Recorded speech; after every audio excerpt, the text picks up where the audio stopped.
El nacimiento de la muerte. Me llamo Ignacio Ruiz y soy médico forense.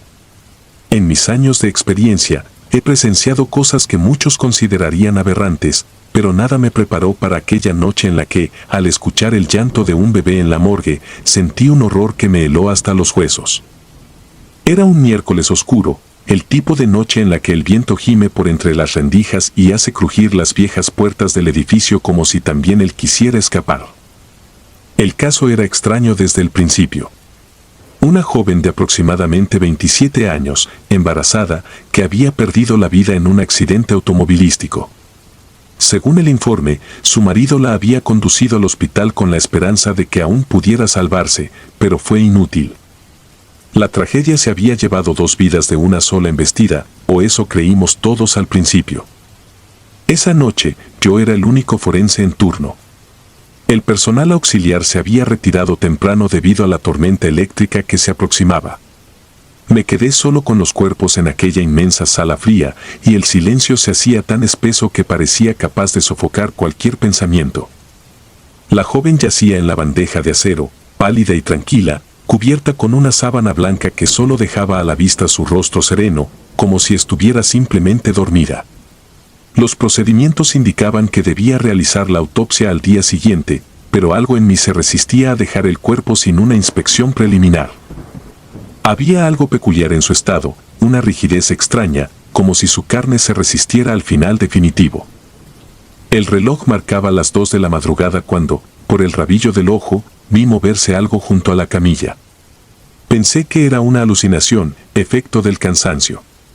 Sin embargo, no estaba solo. Fue entonces cuando escuché el llanto.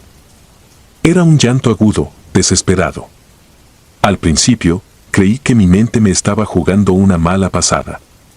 Pero no, el sonido era real y venía desde dentro de la morgue, desde el lugar donde yacía el cuerpo de la joven embarazada.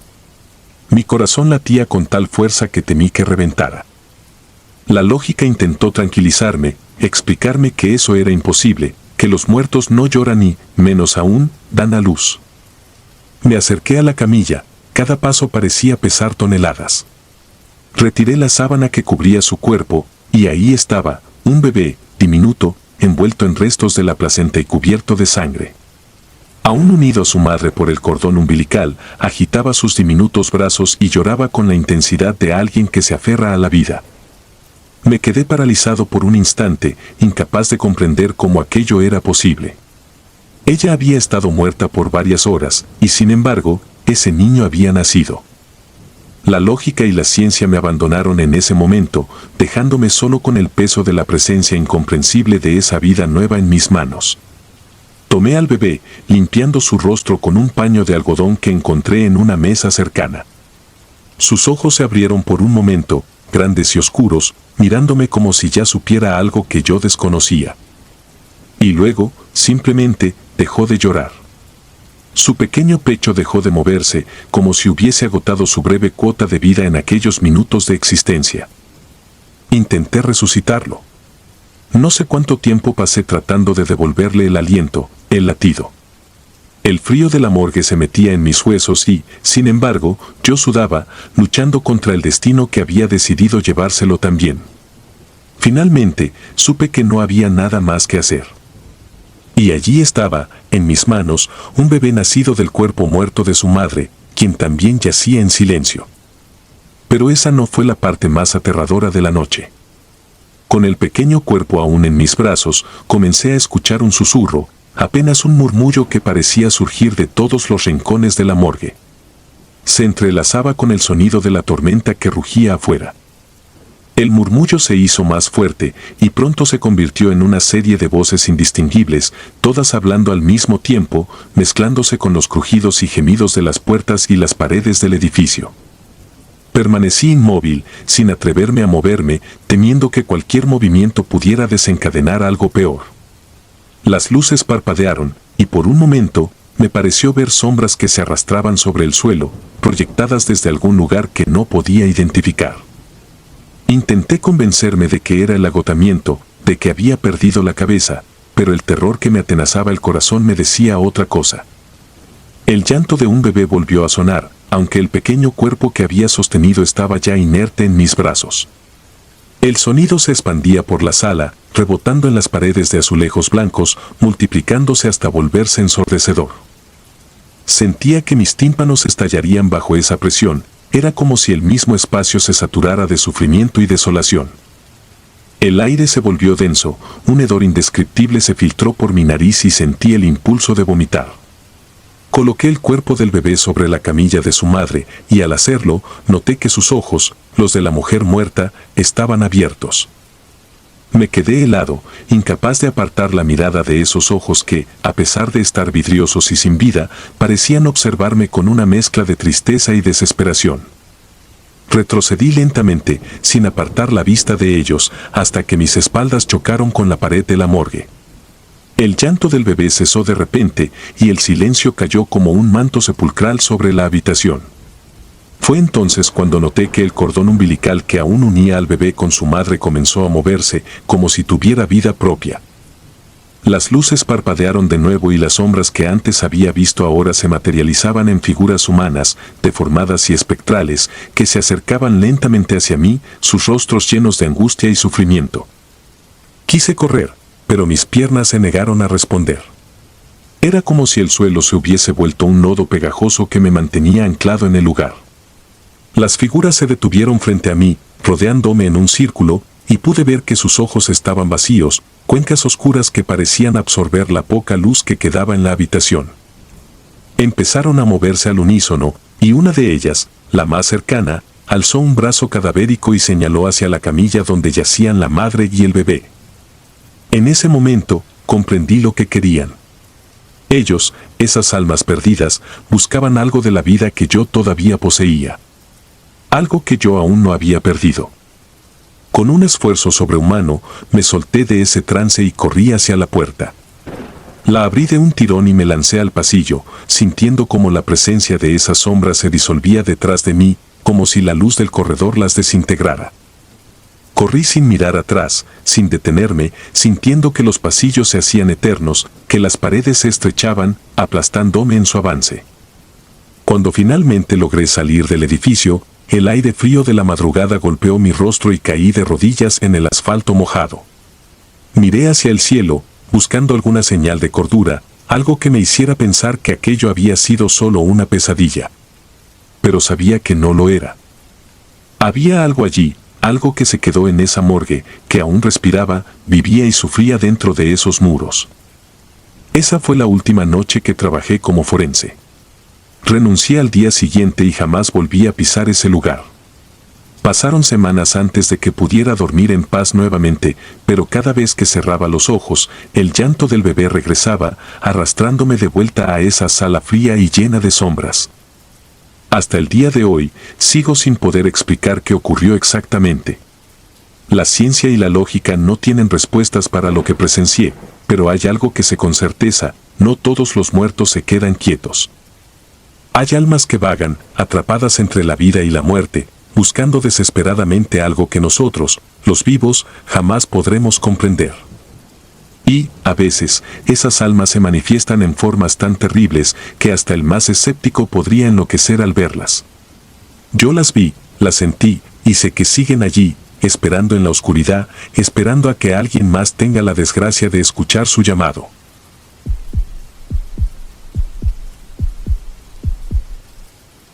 El niño. No puedo revelar mi identidad, ni el nombre del lugar. Pero alguna vez, hace ya varios años, trabajé como médico forense en un hospital abandonado. Fue una posición temporal que acepté por razones que ahora me parecen absurdas, una mezcla de curiosidad malsana y un sentido del deber hacia mi profesión. El hospital había cerrado hacía décadas, pero el departamento de salud aún almacenaba cuerpos y restos no reclamados en su morgue. Mi tarea consistía en catalogar estos restos, identificar lo posible y organizar el traslado de aquellos que aún se pudieran examinar.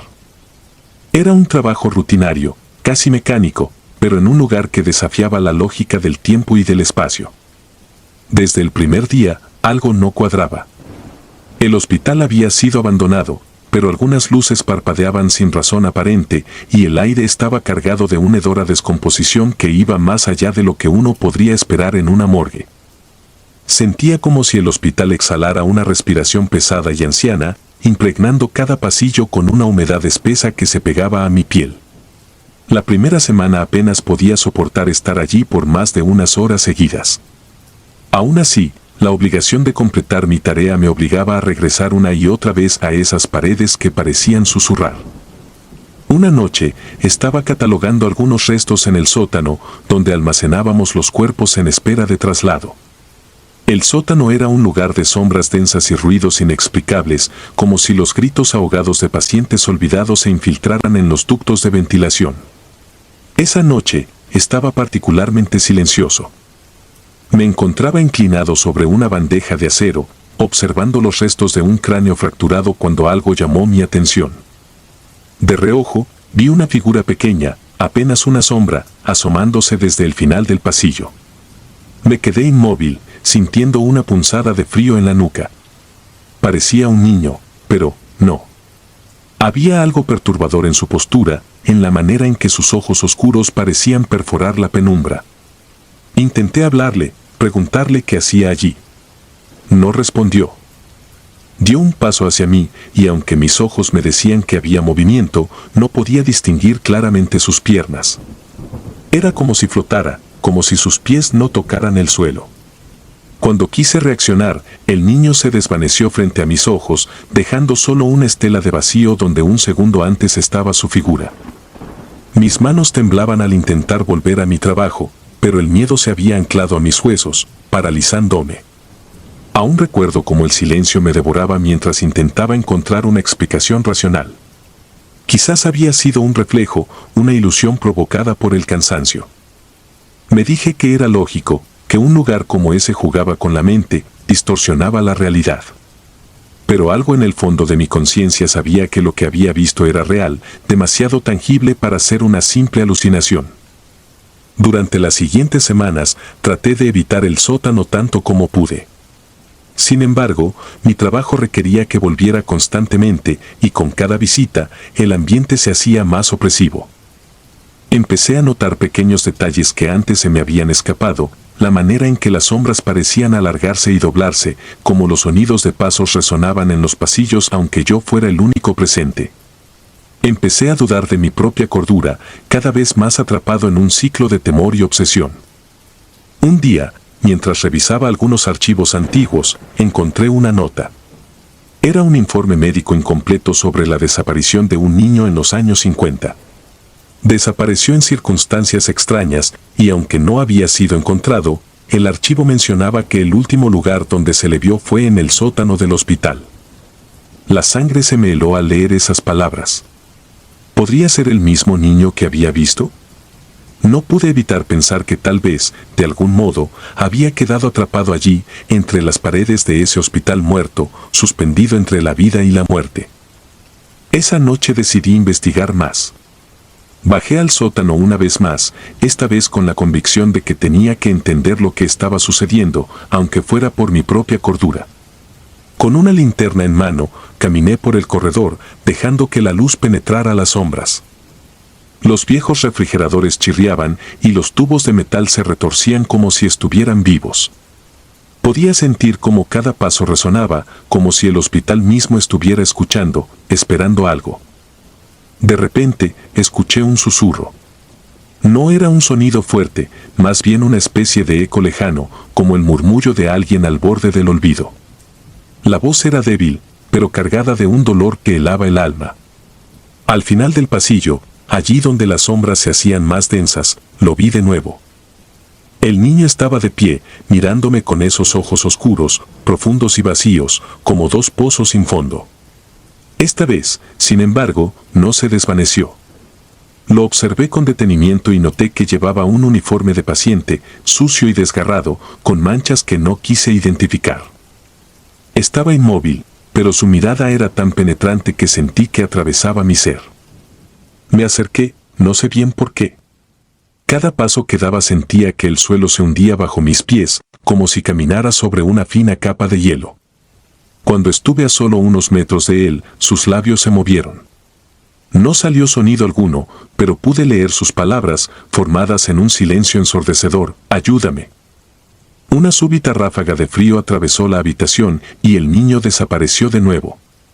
Me quedé allí, paralizado, sin poder moverme, sin comprender del todo lo que había sucedido. La necesidad de ayudarlo, de liberar a esa alma atormentada, se mezclaba con un terror que hacía que mi piel se erizara. ¿Cómo podría ayudar a alguien que ya no estaba vivo? Pasaron días antes de que pudiera volver al sótano. En ese tiempo, me sumergí en archivos y registros antiguos, tratando de encontrar alguna pista, algo que me dijera cómo ese niño había quedado atrapado allí. Descubrí que el hospital había tenido un pasado oscuro, experimentos médicos, desapariciones inexplicables, pacientes que nunca fueron registrados oficialmente. Era como si la historia del lugar estuviera escrita en sangre y escondida entre las sombras. Finalmente, tras noches de insomnio y pensamientos intranquilos, decidí realizar un ritual de liberación. Aunque no creía en esas cosas, sentía que debía intentar algo, cualquier cosa para aliviar el peso de esa mirada que seguía persiguiéndome. Preparé todo en el sótano una noche, con velas y elementos que había conseguido en libros antiguos sobre exorcismos y liberaciones espirituales. Me sentía ridículo, pero también desesperado. Encendí las velas y recité las palabras en voz baja, sintiendo como el aire se hacía más pesado, como las sombras parecían acercarse. Entonces, lo vi una vez más. El niño apareció frente a mí, pero esta vez no estaba solo. Figuras indistintas se materializaban a su alrededor, como un coro de espectros atrapados en un silencio eterno. Sentí un pánico incontrolable, pero seguí recitando, con la esperanza de que mi voz fuera suficiente para liberarlos. A medida que recitaba, las figuras empezaron a desaparecer, desvaneciéndose como el humo, hasta que solo quedaba el niño. Me miró una última vez, y en sus ojos vi algo distinto, una gratitud silenciosa, un alivio efímero. Luego, desapareció, y el sótano quedó sumido en un silencio absoluto. Salí del hospital esa misma noche, dejando atrás todo, incluso mis pertenencias. Nunca regresé ni quise saber más de aquel lugar. Pero a veces, cuando cierro los ojos, veo su rostro y recuerdo esa súplica muda. No sé si logré liberarlo, o si simplemente perpetué su sufrimiento. Pero lo que sí sé es que, desde entonces, cada noche duermo con la luz encendida, temiendo que algún día regrese para pedirme ayuda una vez más.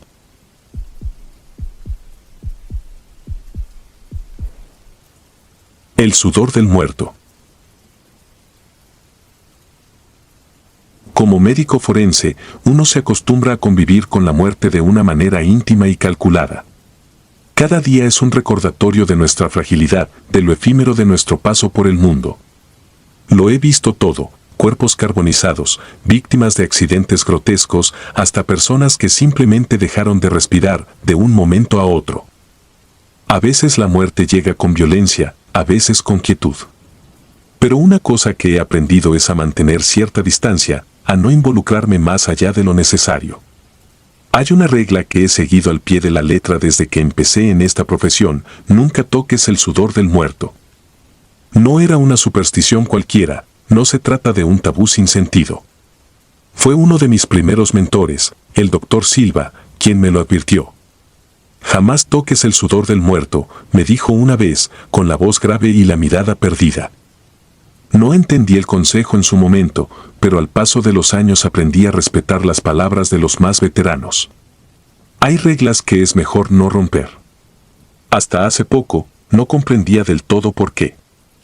Aquel día llegó un cadáver que cambiaría mi vida, o mejor dicho, lo que quedaba de ella. Era el cuerpo de un hombre que, a juzgar por los registros, había sido hallado en un callejón, muerto por causas desconocidas. No había signos de violencia, pero su expresión era aterradora. Lo primero que noté fue su rostro. Parecía gritar en un silencio agonizante, con los ojos abiertos y vidriosos, como si hubiese visto algo más allá de la muerte. En el informe preliminar no se especificaba la causa exacta de su fallecimiento, solo que había sido encontrado cubierto de una especie de sudor frío que aún persistía en su piel, a pesar del rigor mortis. Estaba solo en el laboratorio esa noche. Había insistido en realizar la autopsia de inmediato. Algo en aquel cuerpo me llenaba de una curiosidad morbosa y malsana. Mis colegas se habían ido ya, y la luz blanca y fría del lugar acentuaba las sombras que parecían estirarse como dedos alargados buscando tocarme. No le di importancia. Estaba acostumbrado a trabajar solo, en el silencio interrumpido solo por el zumbido de los tubos fluorescentes y el sonido metálico de los instrumentos quirúrgicos. El hombre estaba completamente desnudo sobre la mesa de acero inoxidable. Noté que el sudor sobre su piel tenía una textura extraña, viscosa y oscura. Una parte de mi mente racional intentaba buscar una explicación, algún tipo de reacción química, algún fluido liberado por el cuerpo en el momento de la muerte. Pero algo en mí se removía, un instinto primitivo que gritaba peligro. Aún así, me acerqué. No podía dejar de mirarlo. Me incliné sobre el cuerpo y entonces lo sentí. El hedor. No era el olor común de la muerte, no era el hedor a carne putrefacta o a descomposición. Era un aroma metálico, como el de la sangre, pero mezclado con algo que no podía identificar. Un olor ácido, amargo, que se pegaba a mi garganta. Contra todas mis precauciones, toqué el sudor. No sé por qué lo hice, fue como si una fuerza me hubiese empujado a ello. Quizás una combinación de fatiga, curiosidad o simplemente estupidez. Al instante, sentí un ardor en la yema de mis dedos, como si una corriente fría recorriera mi piel, helando mi sangre. Retrocedí y miré mi mano. La sensación de frío era intensa, punzante, y no me abandonaba. Quise lavarme las manos, pero en cuanto el agua tocó mi piel, el ardor se intensificó y un leve dolor comenzó a extenderse por mi brazo. Ignorando el malestar, continué con el procedimiento. Abrí el pecho del cadáver, diseccionando las costillas con la precisión y frialdad que requería mi trabajo. Todo parecía normal hasta que llegué al corazón. Era pequeño, arrugado, y al tacto parecía más una masa de carne en descomposición que un órgano humano. No debería haber tocado el sudor. Ahora lo entendía. Aquella misma noche, al llegar a casa, comencé a notar los efectos. Mis dedos temblaban y sentía un leve ardor en la palma de la mano, como si un insecto hubiera dejado su marca en mí. Me dirigí al baño y examiné mi piel. Estaba lívida, con un tono azulado, como si mi sangre se estuviera congelando desde dentro. Intenté restarle importancia. Tal vez era mi mente jugándome malas pasadas después de un día difícil. Decidí ir a la cama, esperando que al amanecer todo volviera a la normalidad. Pero no fue así. Desperté en medio de la noche, bañado en sudor. No era mi propio sudor, tenía la misma viscosidad y el mismo olor metálico del cadáver. Me levanté tambaleándome, sentía un peso en el pecho y me costaba respirar. Mi visión se nublaba y cada vez que cerraba los ojos veía el rostro del hombre muerto. Estaba allí, en la oscuridad, con sus ojos abiertos, inyectados de sangre, mirándome fijamente. No podía sacármelo de la cabeza. Al día siguiente, intenté convencerme de que solo era una reacción psicológica al incidente, una especie de respuesta al estrés. Pero el dolor en mi brazo continuaba, como si algo estuviera carcomiéndome desde dentro. Me miré nuevamente la mano, y ahí estaban, marcas negras, finas y alargadas, que se extendían como raíces por debajo de mi piel. Sentía que algo se arrastraba dentro de mí, moviéndose lentamente, aferrándose a mi carne. Volví al laboratorio, desesperado por respuestas. Revisé el historial del cadáver, buscando cualquier pista que pudiera ayudarme a comprender lo que me estaba sucediendo. No encontré nada fuera de lo común, salvo una nota breve y críptica en la ficha del fallecido: evitar contacto directo con el sudor. Posible agente patógeno. No había detalles adicionales, solo esa advertencia vaga que ahora sonaba como una sentencia de muerte. Mis días se convirtieron en una sucesión de pesadillas y paranoia. Sentía que el sudor del cadáver había dejado una marca en mi alma, una huella invisible que me perseguía a donde fuera. Empecé a ver sombras moviéndose en los rincones, rostros desfigurados que desaparecían cuando los enfocaba, y sonidos apagados que resonaban en mi cabeza. No podía dormir, no podía comer. Apenas era capaz de mantener mi cordura. Los pocos colegas que se cruzaban conmigo notaban mi deterioro, pero nadie se atrevía a preguntar. Mi aspecto debía de ser tan horrendo como me sentía, ojos hundidos, piel grisácea, como si la vida misma se estuviera desvaneciendo de mí. Volví al informe del doctor Silva, buscando alguna respuesta en sus notas. No había nada más que pudiese explicarlo, pero recordé algo que él solía decir en sus momentos de divagación: algunos muertos no quieren ser tocados. A veces, lo que cargan en su piel es un vestigio de lo que los mató, y eso puede matarte a ti también. Comprendí que lo que había tomado no era solo un sudor común, sino una maldición, una especie de sombra de la muerte que se adhería a todo lo que tocaba. No importaba cuántas veces me lavara las manos, el olor no se iba y el ardor seguía extendiéndose, subiendo por mi brazo, hacia mi pecho, hacia mi corazón. Desesperado, consideré arrancarme la piel infectada.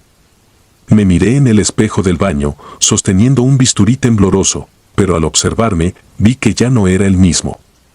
Mis ojos habían cambiado, el reflejo me devolvía una mirada hueca, inhumana, como si algo más estuviera viviendo dentro de mí. Como si el sudor del cadáver se hubiera filtrado hasta mi esencia, destilando mi vida poco a poco. Finalmente, decidí no volver al trabajo. Llamé para decir que me encontraba enfermo, aunque sabía que no me creerían. Ni siquiera yo entendía del todo lo que me estaba sucediendo, pero cada vez estaba más convencido de que mi destino estaba sellado. La piel de mi brazo había empezado a descascararse y debajo de la epidermis podía ver una capa negra, como si algo oscuro creciera en el lugar de mi propia carne. Pasaron los días y ya no podía discernir entre la vigilia y el sueño. Veía al hombre del callejón en todos lados, en cada sombra, en cada reflejo. Y entonces, una noche, sentí su sudor otra vez, pero no en mis manos, sino en mi piel entera. Era como si el líquido viscoso me envolviera, cubriéndome en una capa pegajosa que absorbía mi calor, mi fuerza, mi voluntad. Me encontré una última vez en el espejo. Apenas podía reconocerme. Mi piel estaba cubierta de manchas negras, mis ojos parecían inyectados de sangre, rodeados de un matiz oscuro y enfermizo. Me sentía atrapado en una neblina de horror, incapaz de reconocerme, de reconocer mi propio reflejo. Lo que quedaba de mi humanidad parecía diluirse, desmoronándose como una estatua de ceniza al más mínimo roce. La última vez que me atreví a salir de casa, no era realmente yo quien caminaba. Al menos, no era el hombre que una vez había sido. Mi cuerpo, cubierto por esa negrura pegajosa, se movía con una rigidez macabra. Caminaba por las calles, entre la gente, sintiendo cómo sus miradas se deslizaban sobre mí, primero con curiosidad, luego con temor. Intentaba cubrirme, evitar que alguien se me acercara demasiado, pues ahora sabía lo que el sudor del muerto podía hacer. Lo sentía invadiéndome, apoderándose de cada poro, de cada rincón de mi mente. No era solo el frío en mis venas, era como si algo más se retorciera bajo mi piel, algo que clamaba por liberarse. Regresé a mi departamento y cerré la puerta tras de mí, no sin antes asegurarla con doble vuelta de llave, como si eso pudiera impedirle a la muerte entrar.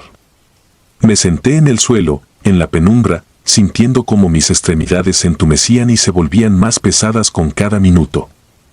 Cerré los ojos, intentando evadir mi propio reflejo, la monstruosidad que me había convertido. El sudor seguía cubriéndome, emanando ese hedor nauseabundo que nunca se iba. Ahora entendía. No era solo la corrupción del cadáver, no era un simple fluido corporal, era una extensión del propio hombre muerto, un lazo entre la muerte y los vivos, una forma de preservarse en aquellos que se atrevían a tocarlo. Los días pasaban y me consumían. Apenas comía, apenas bebía. Solo me mantenía allí, suspendido en un limbo de miedo y resignación, preguntándome cuánto más duraría antes de que ese sudor me arrebatara lo poco que me quedaba. Sentía como si el cadáver, o al menos una parte de él, se hubiera instalado en mi interior, extendiéndose como un cáncer, destruyéndome desde el interior. Sabía que había cruzado un límite. Sabía que no había retorno. Finalmente, en una madrugada fría, entendí lo que debía hacer. Miré mis manos, cubiertas de esas manchas negras que me arañaban la piel desde adentro, y comprendí que debía ponerle fin antes de que el sudor terminara de devorarme. Me levanté, tambaleándome como un espectro, y me dirigí hacia el pequeño botiquín de metal en el baño. Allí, entre vendas y ungüentos, encontré una jeringa y un pequeño frasco de barbitúricos. Preparé la dosis, mis manos temblaban y observé la aguja mientras la llenaba, con una quietud que nunca antes había sentido. No era el miedo lo que me retenía, sino la idea de que, al inyectarme, quizás mi alma también llevaría consigo aquel sudor, aquella maldición. Pero no me quedaba nada más. Sentía que mi tiempo se agotaba, que en cualquier momento mi propia carne cedería y me consumiría por completo. Me miré una última vez en el espejo, observando la sombra en que me había convertido, y tomé aire. Mientras la aguja perforaba mi piel, sentí un último estremecimiento, como si el sudor que me invadía intentara aferrarse a la vida, resistiéndose a abandonar mi cuerpo. Pero era inútil. Mis ojos comenzaron a cerrarse, y el mundo se desvaneció en una negrura que, por primera vez, no me llenó de terror. En esos últimos instantes, antes de que la oscuridad se convirtiera en mi única compañera, comprendí lo que el doctor Silva había querido decirme. Había fuerzas en la muerte que eran insaciables, fuerzas que se aferraban al último vestigio de vida que podían alcanzar. Y yo había caído en su trampa, arrastrado por la curiosidad, tocando aquello que no debía ser tocado. Ahora, mientras el sudor del muerto me arrastraba hacia un vacío infinito, sentí que mis propias lágrimas se mezclaban con él, que ambos éramos uno, que yo mismo me convertiría en aquello que tanto temía. El último adiós. Nunca me consideré un hombre supersticioso. La ciencia me ha enseñado que todo tiene una explicación, un proceso racional detrás de lo desconocido. Sin embargo, aquella noche en la morgue, con el cadáver sobre la mesa, algo cambió en mí para siempre. He realizado cientos de autopsias, visto cosas que otros jamás imaginarían, pero nunca me había sucedido algo así. Aquella tarde recibí un cuerpo con una etiqueta que decía caso 3127, sujeto sin identificación.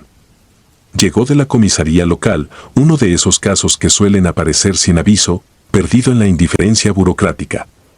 Era un hombre de unos 30 y tantos años, con la piel pálida y varias marcas de quemaduras en los brazos y el torso. El informe preliminar indicaba que había sido encontrado en un apartamento vacío. La única posesión era un celular viejo y destartalado. El celular, según el informe, había sido su única conexión al mundo. Curiosamente, no había contactos guardados, solo un número sin nombre registrado en el historial de llamadas. De las últimas 20 llamadas, 18 eran a ese número. Algo en la monotonía de esa secuencia me inquietó, pero decidí dejar mis inquietudes de lado. A fin de cuentas, mi trabajo era examinar lo tangible, no cuestionar lo extraño. El laboratorio forense estaba desierto esa noche. No era inusual, ya que la mayoría de los empleados habían salido temprano, y yo había decidido quedarme para avanzar con el trabajo. Me puse los guantes y ajusté la luz sobre la mesa de autopsias, observando el rostro del hombre. Algo en su expresión me resultaba profundamente perturbador. A pesar de la rigidez de la muerte, parecía haber una sombra de angustia en sus ojos, como si el último segundo de su vida hubiera estado marcado por un terror indescriptible. Comencé a hacer el corte inicial sobre el pecho. El sonido de la sierra cortando hueso era un ruido que ya no me molestaba. Sin embargo, cuando aparté el esternón, algo helado recorrió mi columna vertebral. El corazón del hombre, que debería estar pálido y rígido, latía suavemente. Al principio, pensé que era una ilusión óptica, un engaño de mi propia mente cansada. Me incliné, acerqué la lámpara y observé detenidamente. No había lugar a dudas, el corazón latía, débil y espasmódico, pero latía. Por un segundo, el aire se volvió espeso, irrespirable. El hedor que emanaba del cadáver se hizo más denso, cargado de algo más que simple putrefacción. Mi lógica me decía que no era posible, que los cadáveres no vuelven a la vida, pero ahí estaba, un latido irregular, casi como un susurro.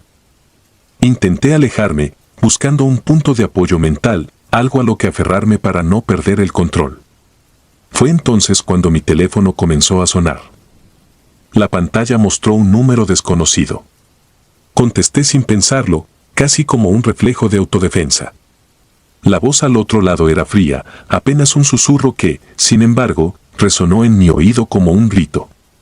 No lograba entender lo que decía, solo fragmentos de palabras, algo sobre el regreso, la deuda y el pacto. Cada palabra me hundía en una sensación de horror creciente, y cuando finalmente logré pronunciar algo, solo pude preguntar, ¿quién eres? La llamada se cortó de repente, y cuando miré el teléfono, el historial de llamadas mostraba algo imposible. El número registrado era el mismo que aparecía en el celular del cadáver. Mis manos comenzaron a temblar. La conexión era innegable y, aunque luché por encontrar una explicación lógica, nada parecía encajar. Cerré los ojos, intentando recuperar el control.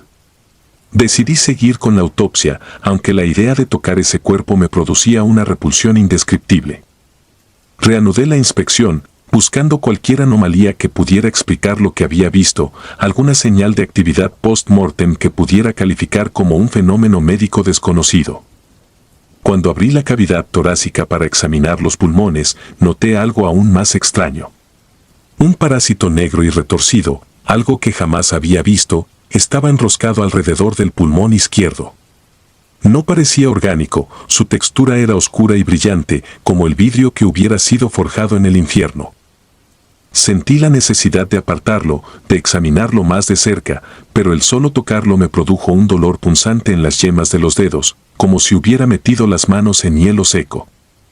El pánico comenzó a instalarse dentro de mí. Decidí documentar el hallazgo, tomé fotos y al revisarlas en la pantalla de la cámara, descubrí algo que me dejó helado. En cada fotografía, el rostro del hombre parecía moverse. Sus ojos miraban directamente hacia la lente y su boca, cerrada en la mesa, aparecía entreabierta. Como si intentara pronunciar algo. Las imágenes parecían vivas, cada una peor que la anterior. Cuando miré la última, no era él quien aparecía en la foto, sino mi propio rostro, desfigurado, con los ojos vacíos y la boca abierta en un grito mudo. Dejé caer la cámara y retrocedí, tropezando con una de las bandejas de instrumentos. Mi respiración se volvió irregular y el eco de mi propio jadeo rebotó contra las paredes del laboratorio. Era como si el espacio a mi alrededor hubiera cambiado, la luz parecía opaca, amortiguada, y el frío de la morgue se intensificó hasta colarse en mis huesos. Corrí hacia la puerta, decidido a salir de ahí, pero cuando la abrí, me encontré con un corredor que no pertenecía al edificio. Las paredes estaban cubiertas de lo que parecían ser rostros humanos, deformes, que se estiraban y retorcían en una agonía perpetua. Avancé por el corredor, sin otra opción, mientras los rostros seguían mis movimientos, sus ojos vacíos parecían implorarme algo, pero no podía entender qué.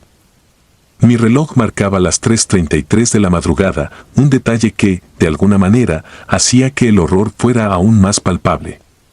Al final del corredor, una figura oscura me esperaba. Aunque no podía distinguir sus facciones, sabía que era el mismo hombre sobre el que había estado trabajando.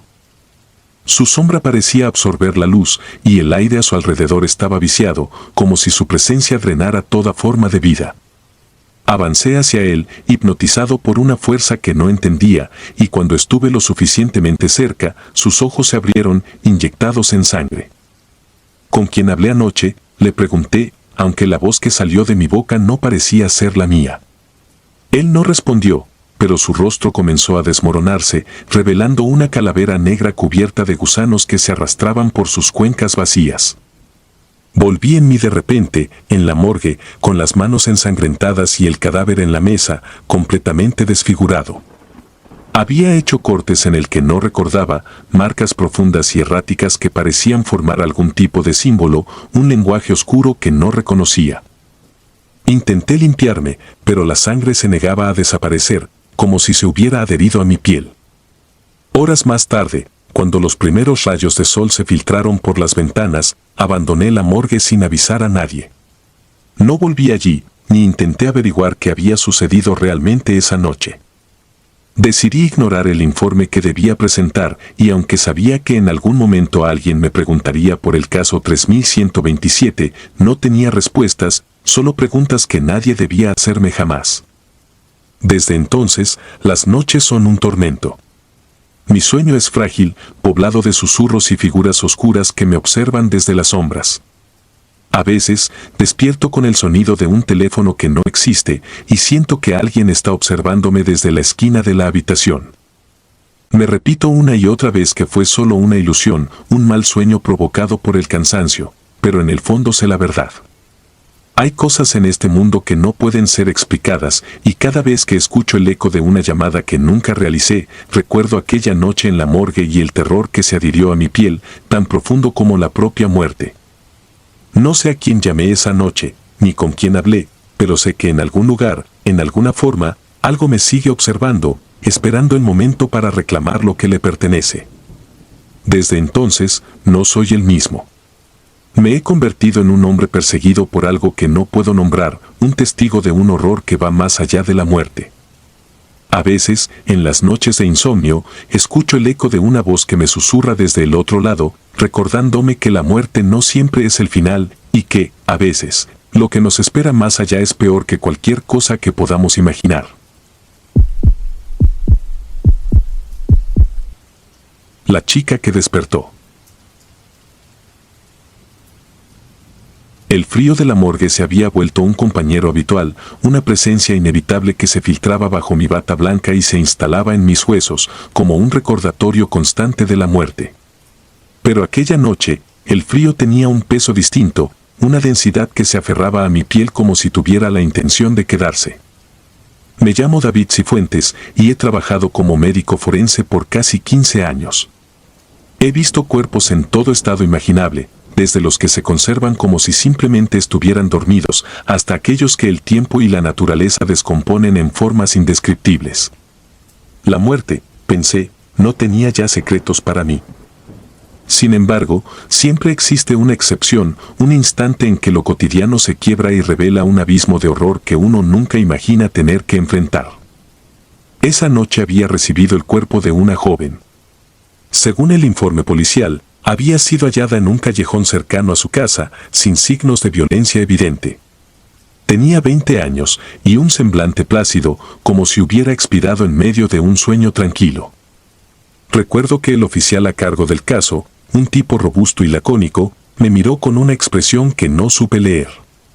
Se limitó a decirme, «Ánimo, Doc. Hoy va a necesitarlo». Mi rutina era meticulosa y metódica. Al llegar al laboratorio, revisé los formularios, verifiqué la documentación y, finalmente, abrí la bolsa negra. El rostro de la joven estaba tan intacto, tan sereno, que por un instante me detuve, incómodo ante su belleza casi incorrupta. En la frialdad de ese lugar, su piel había adquirido una palidez que hacía juego con el blanco de la morgue, como si la habitación hubiera reclamado una pieza más de su colección inerte. No había nada particularmente inquietante en su cuerpo, al menos al principio. Pero cuando me dispuse a iniciar la autopsia, sentí una punzada en la nuca, un escalofrío que subió por mi espina dorsal. Lo descarté como el producto de la falta de sueño. Tenía 3 turnos seguidos, y los cuerpos comenzaban a confundirse en mi memoria, como fantasmas que reclamaban atención. Inicié el procedimiento habitual. Abrí el tórax, documenté el estado de los órganos y examiné su corazón. Todo estaba en orden, sin signos de trauma interno. Entonces noté algo extraño, había una ligera humedad en los párpados de la chica. Era como si hubieran lagrimeado, un detalle casi imperceptible. Revisé sus ojos más de cerca y me di cuenta de que las pupilas estaban dilatadas. Aquello no tenía sentido.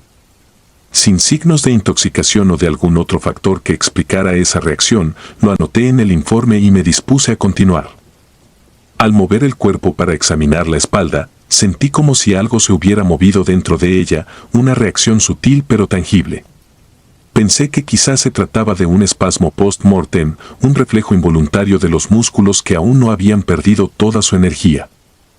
Sin embargo, al volverla a su posición original, noté que el cuerpo parecía estar ligeramente más tibio. No podía ser. Las temperaturas en la morgue se mantenían bajo cero, y era imposible que un cuerpo sin vida generara calor. Aquella anomalía no se ajustaba a ninguna explicación médica que conociera.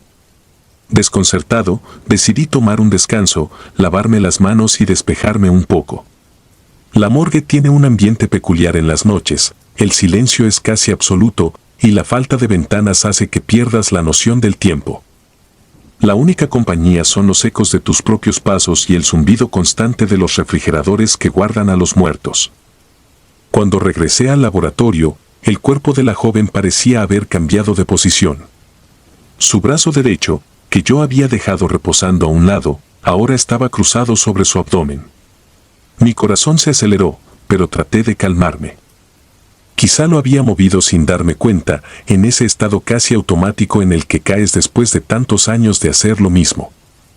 Volví a colocar el brazo en su posición original y me dispuse a suturar las incisiones.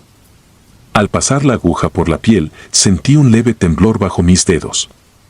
Esta vez, no fue algo que pudiera atribuir al cansancio o a mi imaginación.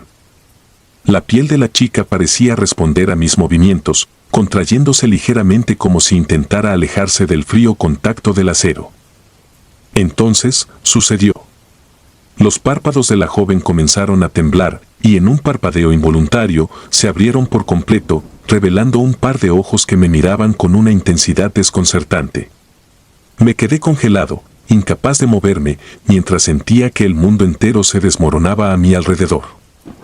De repente, la chica inhaló profundamente, como quien emerge de un largo sueño. El sonido de su respiración rompió el silencio, y supe, con una certeza desgarradora, que estaba viva.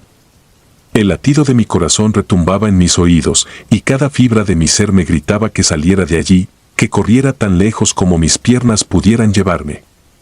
Pero estaba atrapado, enraizado en mi propio horror. No fue hasta que ella intentó incorporarse que logré reaccionar. Retrocedí varios pasos, casi tropezando con la mesa de instrumentos. Ella me miraba, con los ojos desorbitados y el cuerpo temblando, como si no comprendiera lo que estaba sucediendo. Sus labios se movieron, balbuceando algo ininteligible, mientras sus manos se aferraban al borde de la mesa. ¿Dónde estoy?, murmuró, con una voz apenas audible. La pregunta me golpeó como un mazazo. No sabía qué decirle. ¿Cómo le explicas a alguien que, según todos los registros, debería estar muerta? Sentí un sudor frío en la frente y el impulso de ayudarla se enfrentaba al miedo primitivo de huir. Pero algo en sus ojos me hizo quedarme. Ella empezó a temblar y sus ojos se llenaron de lágrimas. Su cuerpo entero parecía luchar contra el entorno, como si la morgue la rechazara. Fue entonces cuando noté las marcas en su cuello, finas líneas de color púrpura que antes no había visto. Me acerqué, con cautela, y noté que esas marcas formaban patrones, como si hubieran sido hechas a propósito, líneas que se cruzaban y volvían a unirse, creando un dibujo indescifrable. Mientras intentaba comprender el significado de aquellas marcas, la chica me miró fijamente y sus labios formaron una palabra que me dejó helado: ayúdame. Su voz era un susurro, un ruego desesperado que parecía venir desde un lugar más allá de nuestra comprensión. No había lógica en aquello. No había ciencia que pudiera explicarlo. Con manos temblorosas, la ayudé a sentarse. Ella estaba débil y cada movimiento parecía costarle un esfuerzo titánico. Su piel, antes tan fría, había recuperado una tibieza inquietante, como si la vida estuviera regresando a ella de manera fragmentada. Cada vez que la tocaba, sentía un hormigueo, una sensación de familiaridad y rechazo al mismo tiempo. Le ofrecí una manta, y mientras la envolvía, pude ver cómo su rostro cambiaba. Una expresión de terror absoluto cruzó su cara, y ella se aferró a mi brazo con una fuerza que no pensé que tuviera. Antes de que pudiera preguntar qué sucedía, ella gritó, un grito desgarrador que resonó en las paredes de la morgue, haciendo vibrar las bandejas y los instrumentos quirúrgicos. Retrocedí, aturdido, mientras ella se levantaba de la mesa con movimientos torpes, como una marioneta que recién aprende a caminar. Se tambaleó hacia la puerta, y al llegar a ella, se detuvo y se giró para mirarme una última vez. Sus ojos, ahora vidriosos, reflejaban algo más que desesperación. Había un destello de odio, una furia que parecía estar dirigida hacia mí. Y entonces, sin más, se desplomó. Corrí hacia ella, pero ya era demasiado tarde. Su cuerpo yacía inerte en el suelo, y cuando toqué su cuello, no había pulso. Intenté reanimarla, pero sabía que era inútil. No había latido, ni respiración, ni rastro de vida. Solo quedaba la muerte, la misma que parecía haberse burlado de mí minutos antes. Me quedé allí, sentado junto a su cuerpo, incapaz de moverme o pensar. La realidad se había desmoronado, y con ella, cualquier sentido de normalidad que pudiera haber tenido. Me quedé allí, contemplando el rostro de aquella chica, sin comprender qué había sucedido realmente. A la mañana siguiente, los oficiales encontraron el cuerpo donde lo había dejado. Me interrogaron, preguntaron si había visto algo fuera de lo normal. Mentí, por supuesto. Nadie creería la verdad. Nadie querría saber que, en la morgue, hay algo más que cuerpos inertes, que a veces la muerte es solo un velo, un portal que se abre y se cierra a voluntad, reclamando a quienes deciden cruzarlo. Y desde entonces he dejado de dormir. Cierro los ojos y veo sus ojos. Siento su aliento helado y escucho su ruego como un eco que me persigue en la oscuridad. Sé que ella está allí, en algún lugar, esperando, observando. Y sé que algún día, cuando menos lo espere, volverá a reclamar lo que le pertenece. La muerte, descubrí aquella noche, no es el final. Es solo el comienzo de un horror que persiste, un horror que te observa desde el otro lado, esperando el momento justo para hacerte despertar en su gélido abrazo. Si disfrutas de los relatos, te invitamos a apoyarnos con un like y un comentario, ya que eso nos ayuda muchísimo. Además, si aún no estás suscrito o suscrita, te animamos a formar parte de la comunidad del terror.